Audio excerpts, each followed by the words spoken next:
Good day, gentlemen. I've been with my girlfriend for almost 8 years, and we've built this deeply loving and peaceful and passionate relationship together. But it wasn't always like this, man. We struggled a lot early on, and the honest truth is, I had to become a selfish man to build this loving relationship. And in a second, you'll have a much better understanding of what I actually mean when I say selfish, because I don't mean doing some childish, crazy, degenerate bullshit. Because you're a good man.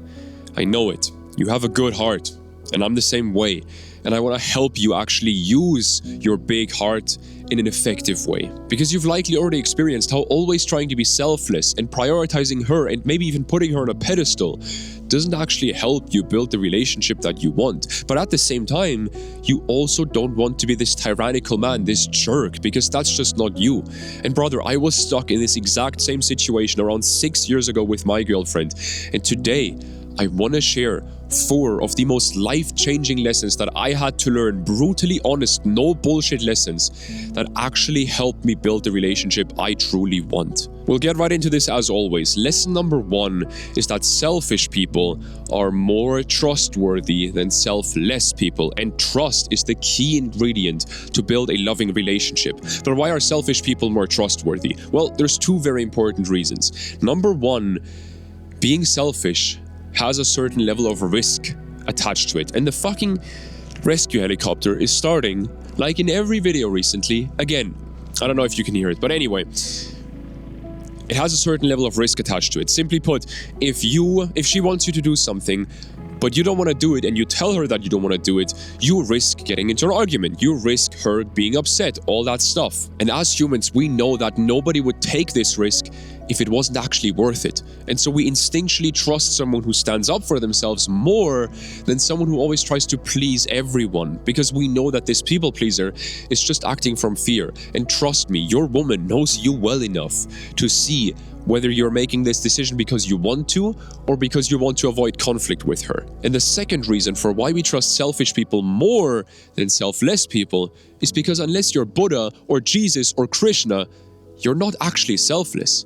Whatever we do as humans for other people comes with certain expectations for the other person to return the favor. And when they don't meet those expectations, we start to resent them without even wanting to. I fell into this trap many times myself, unfortunately, and I'll go deeper into this later on. But for now, let's first go deeper on how being selfish is risky and therefore makes people trust you more. And this leads me to lesson 2, because we've already said that when you say no to her, when she asks you for something and you don't want to do it and you tell her you don't want to do it, you risk conflict, you risk her getting upset, you risk her shutting down emotionally, you even risk her breaking up with you, right?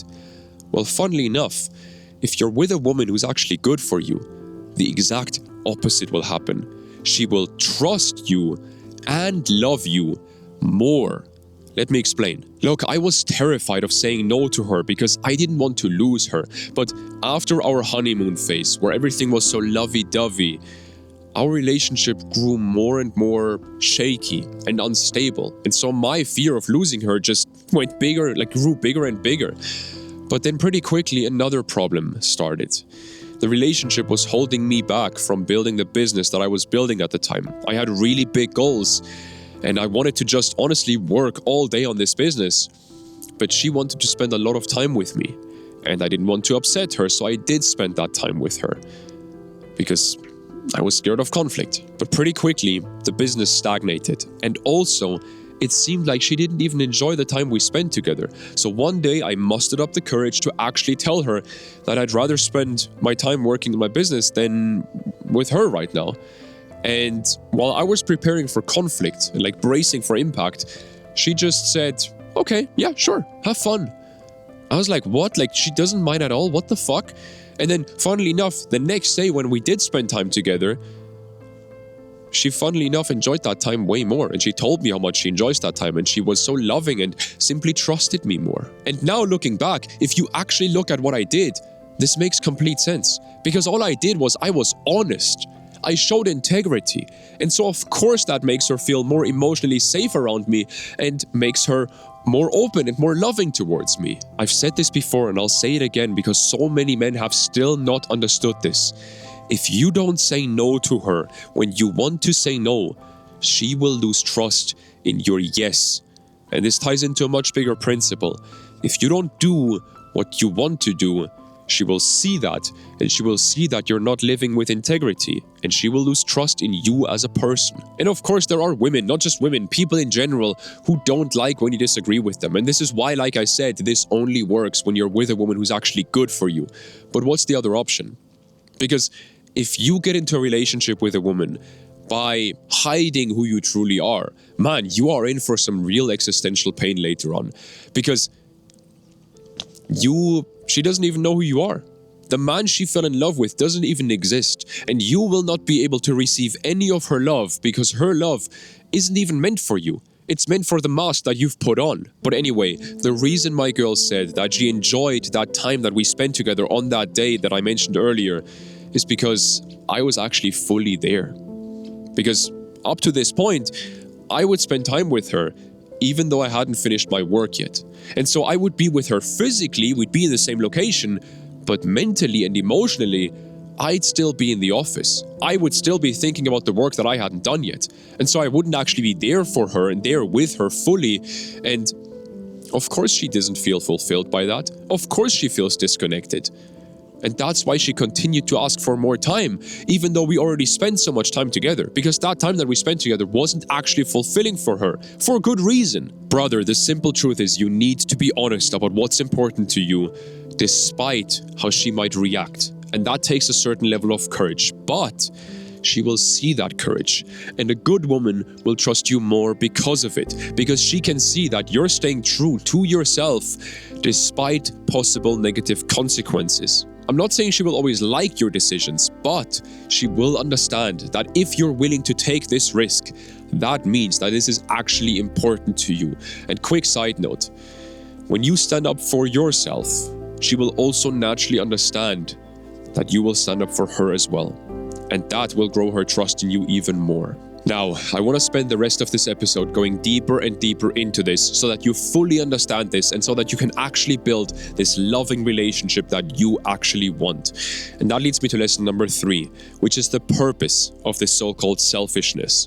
Because when you understand this, you will never feel like or come off as a tyrannical manipulator or anything like that. Because prioritizing what's important to you, setting healthy boundaries, saying a loving no to your woman when you want to simply make sure that the relationship doesn't drain your own cup. That's not the same as tyranny. Don't mistake the two. And keep this metaphor of your own cup, filling your own cup in mind, because I'll continue coming back to this. Look, yes, a tyrant says no to his woman when he wants to, and a loving man also says no to his woman when he wants to. So what's the difference? It's their intention. The tyrant says no because he doesn't want to give her any of his own water.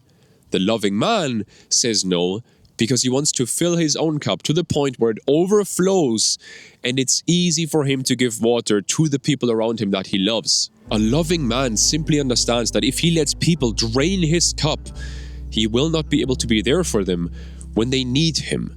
And one of my clients, he recently sent me this YouTube channel called The Natural Edge. And it's this guy who was in the Special Forces who basically in one of his videos explained how when he was on a mission, 99% of his time would be spent filling his own cup, working out, recovering, sleeping, hanging out with the other guys, playing card games, playing video games, whatever it might be. Why did he do that? Well, because when it comes to it, when he needs to be in the fight, when he needs to be out there, he needs to be 100% ready. Not 80%, not 90%, 100%. If he doesn't focus on his own needs, he won't be able to help others in need. And it's the same exact thing in a relationship. Because what happens if you try to play this hero, try to be this hero, and always try to be there for everyone around you until your cup is empty? Well, in a relationship, it will only lead to resentment on both sides. You will resent her because it seems like your love is never enough for her, but she will also resent you because you're not fully there for her. The harsh reality is, your cup is empty. So while you might feel like you're doing a lot for her, the impact of what you're doing isn't actually big because you have no water left to give, no love left to give. So whatever you do can't be enough because your own cup isn't even full. You have no water to give to her. It's like you're doing a burnout with a car. Your tires are spinning like fucking crazy, but you're not going anywhere. Before I made this switch, I was spending so much time with her, but for the past 6 years, we've actually spent a lot less time together. But the time we do spend together is consciously chosen, and we both fully want to be there instead of actually deep down wanting to be somewhere different like before. I mean, David Deida, he said this decades ago. I'll quickly read this quote from one of his books here. Your woman will be more fulfilled with 30 minutes a day of undivided attention and ravishing love than she will with a few hours of your weak and divided presence when your heart really isn't into it. So in reality, only a man who is selfish regularly can be truly selfless. Because when you always say yes to her, not only will she feel your weakness and your lack of confidence and your lack of self-trust, but you will also start to resent her and she will start to resent you, and that will lead to disconnection in the relationship. And this is likely what you've already experienced. When you're being nice to avoid conflict, that will only make you bitter. And bitterness, that's what actually makes you selfish and dangerous and impulsive. So it is paradoxical, but by developing your inner selfishness, you actually become a lot less selfish in the end. Now, as always, lesson number 4 is by far the most valuable, most important lesson in this entire video, because I always keep the most life-changing lessons to the end of these videos, so only guys like you who are fully committed to actually improving their relationship, only guys like you get these lessons. And so for lesson 4, I want to go a bit spiritual and then bring it back and make it actionable for you so that you can actually use this in your life and in your relationship. Because look, we all have a dark side, including myself. That's the truth. We are all capable of doing really dark stuff. The question is whether we learn to control our dark side or whether we try to hide from it. This is what the great Carl Jung spent a big part of his life uncovering. The fact that if we try to hide from something or try to bury it, it will often come out in much stronger ways without our conscious control. And you've likely experienced this. Maybe you've seen it in other people, maybe even in yourself. You've heard these stories of the pastor who has suppressed his own sexuality his entire life, and then it comes out in really dark ways towards children without that pastor wanting this. Or the person that everyone thinks is such a kind and nice and loving person, but in reality, this person has just suppressed their anger for decades, and then when someone cuts them off in traffic, they kill that person in road rage. These things happen because whatever we suppress for a long time will come out a lot stronger without us actually wanting it to come out. And this doesn't just go for these big, really dark things. It also goes for small, everyday things in relationships. This is why the typical Mr. Nice Guy is often anything but nice behind closed doors. Whatever builds up inside eventually has to come out. This is the guy in a relationship who always does everything for his woman in the hopes that she will eventually also meet his needs. But he never has the courage to actually tell her what he needs from her, and so she doesn't know, and so she can't meet his needs, and his resentment will grow bigger and bigger until he has this anger outburst that just comes out without him even really wanting that and really hurts her. For most men, this happens in small ways. They go through this cycle of letting small things build up until it's this big thing because they don't want to ruin the mood with a difficult conversation, and they don't have the courage to tell their woman what's actually bothering them until every few weeks they explode. And I know this because I've been in this cycle myself. And for a lot of men, their relationships don't even start with them being this nice guy, but they become this nice guy because of some event that happens in their relationship where they have to take care of their woman for a bit and kind of are forced to neglect themselves for a bit. For example, one of the clients I'm currently working with, his girlfriend had this accident a couple of years ago, and she was in the hospital for 2 weeks in a coma. And of course, during that time, he just wanted to be by her side, which is a very good and very understandable thing. But of course, during that time, but of course, during that time, he neglected his hobbies, he neglected his friendships, he neglected himself, which makes sense. It's very understandable and very good that he did that. But then when she got out of the hospital, he never made the switch back. He got stuck in this mode of operating like this in the relationship. And until we recently uncovered this, he continued to just be there for her and neglect himself. And this anger and this resentment continued building up within him, and then it came out in unhealthy ways towards her without him even wanting that. Or take me as an example. I haven't talked about this much publicly, but anger was running my life for a long time. See, I was heavily bullied by a whole group of bigger and stronger guys for 8 years straight back in school. And at home, I didn't really feel safe either, because there were a lot of fights and shouting and doors being slammed, all this kind of stuff. And the truth is, back then, I wasn't able to deal with this anger. When we're young, it's very difficult, if not impossible, to deal with these heavy emotions. And so either they will come out instantly, or we bury them and hide them for years. For me personally, I tried to suppress everything. I became the good child to not burden my parents even more. And unfortunately, this anger continued building up and often came out in unhealthy ways. I did things that I really regret.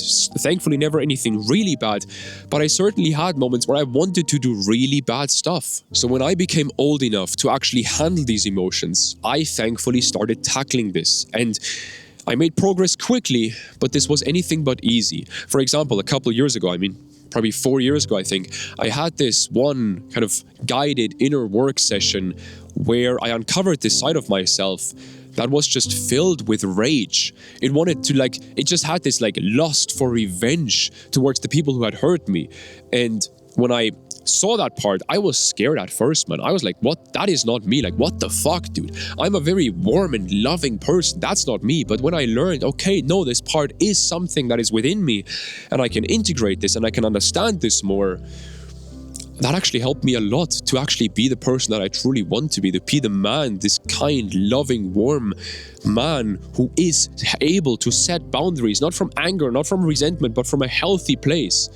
Like, dude, it's life-changing, this kind of stuff. Because the more I did this inner work, the more I gained conscious control over my anger. And nowadays, I notice this anger building up when there is, for example, conflict in my relationship. And I can simply express this anger without letting it hurt her. I can calmly and lovingly tell her that I feel angry without letting the anger take over and explode and hurt her. And through all of this, I've built up an immense capacity to feel love and peace and joy, and to also receive those things from her. Because the truth is, your woman can't give you something that you don't first give yourself, or more specifically, she can't make you feel something that you don't allow yourself to feel first. For example, if you don't respect yourself, she can show you all the respect in the world, but you won't be able to even see it. Or a lot of men say they want their woman to give them peace, but in their own head, there's only war. And so their woman can give them all the peace in the world, but they won't be able to even see it, let alone receive it. And how are you going to take care of her well-being if you can't even take care of your own well-being? Brother, the best possible outcome for her is that you can truly take care of her when she truly needs you. And you can only do that if you are selfish in the way that we said in this video, if you make sure that your cup is full. Because there will come a day when her parents die. And if you haven't been able to fill your own cup recently, then you will desperately try to give her love, to make her feel better, to make her feel okay. And you will fail miserably because your own cup is empty, because you have nothing left to give. Please imagine that for a second. And then please make a promise to yourself that you will never, never let it get to that point. And if you want to learn more about how to build a relationship where both of you fill each other's cups instead of emptying them, then it's your lucky day. Because I recently filmed a 1-hour free episode, a step-by-step guide that will teach you exactly that. So you can go watch that right now, and I'll speak to you soon. Have a great day.